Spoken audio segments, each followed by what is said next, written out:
Yan, tapos na yung flyers lock. Ginawa akong dalawang division. Dati siyang breeding lock, nilipat na doon sa kabila. Ayun na. So ito siya ngayon. First time nilang palabas. Medyo late na nga kasi tagal na natapos ng kulungan. Hirap pag mag-isang mo lang eh. Puro babae yung katulong ko. Yan. First clutch pa lang to, may pangalawang clutch pa. Itong first clutch nasa 33. Mamaya silang maliligo. Yan. Yung pangalawa ko medyo marami akong brown of color. Dito ilan lang. Yan.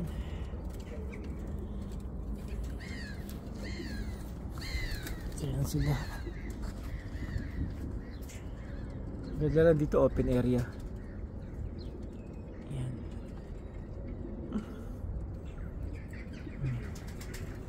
Putulog yung mga puno na yun. Kasi pag lumago yan sa summer eh, nakaharang. So yan sila. So bali tapos na yung loft natin. Bali dalawang division siya. Dito yung middle 4,600. Yan. Ito siya. So nilagyan ko ng flat para pag pinakain ko di natapon yung mga pagkain. Normally dati puro ganito yan eh. So yan, dito yung clock. Then dito yung pang print o short.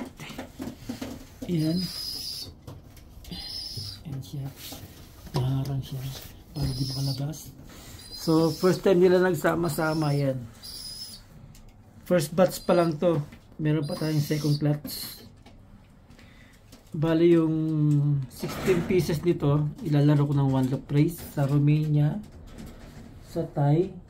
Then yung one loop race namin ng tropa, 4 na piraso sa Netherlands, sa NPO. So 4, 7 sa Romania, 11 plus 6 sa Thai, 17. So 17 ng pang one loop race.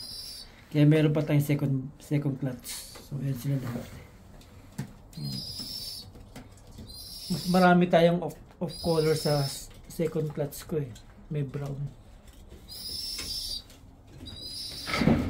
So yan sila. So ayusin ko pa yung pangharang. Screen muna sila.